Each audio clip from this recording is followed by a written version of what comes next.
ఆంధ్రప్రదేశ్ ప్రభుత్వ ప్రధాన కార్యదర్శి జవహర్ రెడ్డికి చంద్రబాబు గారు చుక్కలు చూపించారని, నిన్న కేవలం నిమిషం మాత్రమే జవహర్ రెడ్డి గారికి చంద్రబాబు గారు అపాయింట్మెంట్ ఇచ్చారని, జవహర్ రెడ్డి గారు ప్రమాణ స్వీకారానికి తేదీని ప్రకటించండి అంటూ చంద్రబాబు గారిని కోరగా, మేము తెలియజేస్తాం అంటూ చంద్రబాబు గారు తేల్చి చెప్పారు అని ఒక వార్త ఇప్పుడు సోషల్ మీడియాలో చక్కర్లు కొడుతున్న నేపథ్యంలో ఈ అంశం మీద మనం విశ్లేషణ చేసుకునేటువంటి ప్రయత్నం చేద్దాం. ప్రస్తుతం మనతో పాటు ఉన్నారు ప్రముఖ రాజకీయ విశ్లేషకులు జగదేవ్ గారు. ఆయనతో మాట్లాడదాం.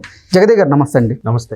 ఆంధ్రప్రదేశ్ సిఎస్ జవహర్ రెడ్డి గారికి చంద్రబాబు గారు చుక్కలు చూపించారని, ఆయనకి కేవలం 1 నిమిషం మాత్రమే అపాయింట్మెంట్ ఇచ్చారని, ఆ నిమిషం కూడా సిఎస్ జవహర్ రెడ్డి గారు చంద్రబాబు గారిని ఉద్దేశించి, సార్ మీరు ప్రమాణ స్వీకారం ఎప్పుడు చేయబోతున్నారు, తేదీ చెప్పండి అని కోరగా, మేము తెలియజేస్తామంటూ చంద్రబాబు గారు తేల్చి చెప్పేయడంతో ఆయన వెనుదిరిగారు అంటూ ఒక వార్త ఇప్పుడు సోషల్ మీడియాలో చక్కర్లు కొడుతూ ఉంది.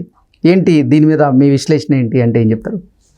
ఏముందండి, ఎక్స్పెక్టెడ్ అది. ఎందుకంటే జవహర్ రెడ్డి గారు గత ప్రభుత్వానికి బాగా కొమ్ము కాశారని, గత ప్రభుత్వం సంబంధించిన అన్ని లావాదేవీలు తెలిసిన ఏకైక వ్యక్తి సిఎస్ జవహర్ రెడ్డి గారని మనం వార్తల్లో చూసాము. చాలా వరకు సోషల్ మీడియాలో కూడా మీరు అన్నట్టుగా అది చక్కర్లు కొట్టింది. అయితే లాస్ట్ మొన్న పోలింగ్ కు ముందు కూడా కొన్ని రకాల పథకాలు ఎలక్షన్ కమిషన్ బ్రేక్ వేయాలన్నప్పుడు కూడా వాటికి అమౌంట్ లేదు, ఎక్కడ అడగాలి, ఆర్బీఐని అడగాలి, కేంద్రం తేవాలి అని చెప్పిన వాళ్ళు ఎప్పుడైతే ఎలక్షన్ కమిషన్ సరే ఎప్పటి నుంచి ఉన్న పథకాలు కదా ఓకే అని గ్రీన్ సిగ్నల్ అవ్వగానే శుక్రవారం మధ్యాహ్నంకి ఎప్పుడు గ్రీన్ సిగ్నల్ ఇచ్చింది. రాత్రి కల్లా 14,000 కోట్లు. అదే అంటే సిఎస్ జవహర్ రెడ్డి గారు అసలు జగన్మోహన్ రెడ్డిని ఒక స్వామిలా భావిస్తారని, జగన్మోహన్ రెడ్డి మీద సిఎస్ జవహర్ రెడ్డి గారికి స్వామి భక్తి ఎక్కువ అంటూ కూడా రకరకాలుగా వార్తలు అయితే వచ్చాయి. మనం చూసాం. నేను కూడా చూశాను. స్వామి అన్నట్టు స్వామి భక్తి బాగా ప్రదర్శించారన్నట్టు కూడా చూశాను.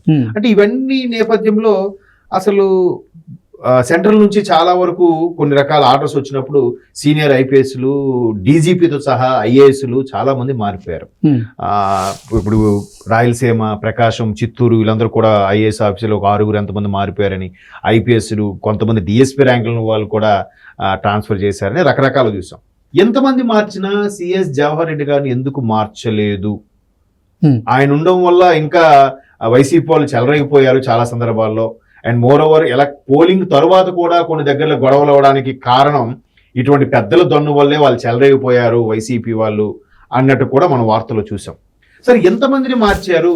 ఈ కీలకమైన వ్యక్తిని ఎందుకు చేంజ్ చేయలేదు అంటే, మళ్ళీ ఇక్కడ చాలా మంది అనుభవజ్ఞులు చెప్పిన మాట ఏంటంటే, ఇక్కడే చంద్రబాబు గారి యొక్క విజన్ మనకు కనబడుతుంది. ఎందుకంటే జవహర్ రెడ్డి గారు మీరు అన్నట్టుగా జగన్మోహన్ రెడ్డి గారికి ఒక స్వామి భక్తితో పనిచేసినప్పటికీ ఆయన యొక్క పథకాలన్నిటికి కూడా కొన్ని రకాల ఫండ్స్ ని దారి మళ్లించారని, కొన్ని ఫండ్స్ ని యూటర్న్ తీసుకునేలా చేశారని, ఒకదానికి ఉపయోగించాల్సింది ఇంకో దానికి కేటాయించారని, నందిని పందిని చేశారని, రకరకాలుగా పెన్షన్స్ ఇవ్వడంలో కానీ, జీతవత్యాల్లో లేట్ అవ్వడంలో కానీ చాలా జిమ్మికులన్నీ ప్లే చేశారు. ఇవన్నీ తెలిసిన ఏకైక సూత్రధారి జవహర్ రెడ్డి గారే అని కూడా చాలా మంది సీనియర్ విశ్లేషకుల అభిప్రాయం.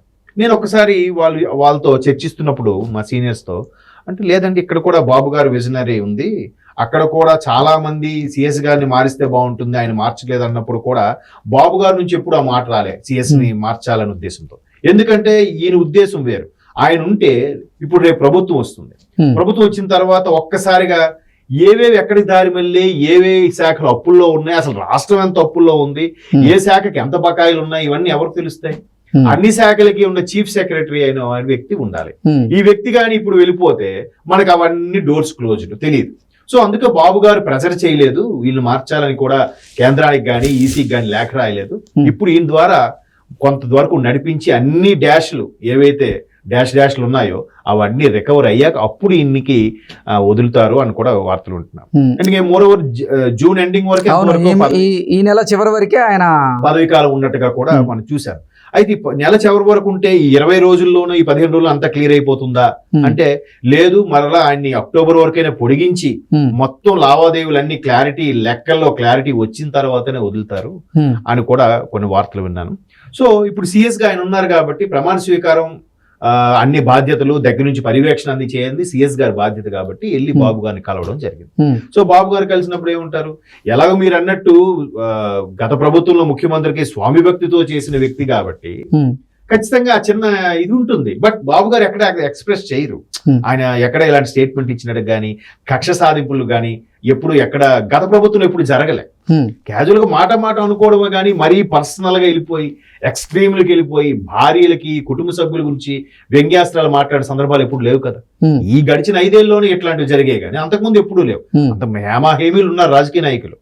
సో అట్లాంటి వ్యక్తి ఇక్కడ కూడా మీరు ఆ వార్తల్లో వస్తున్నంత ఇదిగా అనుండరు కానీ సరే మేము ప్రమాణ స్వీకారం తేదీ ఖరారైనాక చెప్తాం మీరు వెళ్ళండి. జస్ట్ 1 minute లోనే 1 minute కూడా లేదు, జస్ట్ 20 seconds 30 seconds లో ఒక మాట చెప్పేసి పంపించారు. చాలా మంది అనుకోవచ్చు అరే సిఎస్ స్థాయి వ్యక్తికి కనీసం ఒక అరగంటను కూర్చొని మాట్లాడి సార్ ఏం చేద్దాం ఎక్కడ చేద్దాం నేను ప్లాన్ చేసుకుని చెప్తారు కదంటే చెప్తారు. ఏముంది ఎంతసేపు ప్రభుత్వం తలుచుకుంటే ఎంతసేపు అండి, సిఎస్ గా తలుచుకుంటే ఎంతసేపు చెప్పండి. మీరు 9 ప్రమాణ స్వీకారం అంటున్నారు. ఎలాగో బాబు గారు ముందే చెప్పారు ఏ అమరావతి ప్రజావేదిక కూల్చారో అదే అమరావతి దగ్గర మరలా నేను ప్రమాణ స్వీకారం చేస్తాను, ప్రమాణ స్వీకారం చేశాకే మరలా అసెంబ్లీలోకి అడుగు పెడతాను కూడా చెప్పారు. మరోవైపు సెంట్రల్ లో కూడా మోదీ గారు 8 ఏదో అంటున్నారు ప్రమాణ స్వీకారం. లేదు అది మళ్ళీ పొడిగించే 8 కాకపోవచ్చు, ఇంకా వేరే తేదీ కూడా ఉండొచ్చు అంటున్నారు. రకరకాల వార్తలు వినిపిస్తున్న నేపథ్యంలో 9 ఇంకా ఖరారు ఆల్మోస్ట్ ఖరారు అయింది కానీ ఇంకెక్కడ చిన్న ఒక 5 to 10% డేట్ మారే ఛాన్సెస్ కూడా ఉన్నాయి. అంటే సెంట్రల్లో మోదీ గారి ప్రమాణ స్వీకారం బట్టి కూడా ఈ ప్రమాణ స్వీకారం మారే అవకాశం ఉంది. ఏదైతేనే ఇప్పుడు ప్రభుత్వం వీలదు కాబట్టి ఆ మెయిన్ సిఎస్ గారికి కీలక పాత్ర కాబట్టి ఆయనకు తెలియజెప్తారు, చెప్పిన ప్రకారమే చేస్తారు. కాకపోతే గత ప్రభుత్వం లాగా ఎక్కడో గేటు దగ్గర ఆపించేసి ఒక 1 kilometer నడిపించి బయట ఒక గంటల కొద్ది ఉదయం నుంచి ఫైల్ పట్టుకొని ఉంటే సాయంత్రం వరకు వెయిట్ చేపించి అమ్మ ఎవరు లేదమ్మా ఎవరు సార్ బిజీ రేపు రండి అని పంపించే పరిస్థితి అయితే ఉండదు.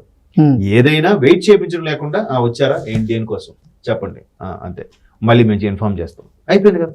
అట్లా వెయిటింగ్ చేస్తే ఎంత అధికారికైనా ఎంత సీనియర్ నాయకుడికైనా ఎంత బాధగా అనిపిస్తుంది.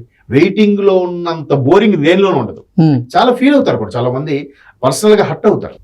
కానీ గత ప్రభుత్వాలు చాలా జరిగాయి. ఎందుకంటే మొన్న ఒక ఎమ్మెల్యే ఓడిపోయిన ఎమ్మెల్యే కూడా ఆఫ్ ద స్క్రీన్ ఏం మాట్లాడుతున్నారంటే బాబు మేము 2 ఏళ్ల కిందట వెళ్ళి ఇక్కడ రాష్ట్ర పరిస్థితుల గురించి చెప్పాము, స్వయాన ధనంజయ రెడ్డి గారిని కలిసాము, అయ్యా మాకు జగన్మోహన్ రెడ్డి గారు అపాయింట్మెంట్ ఇప్పించండి అని.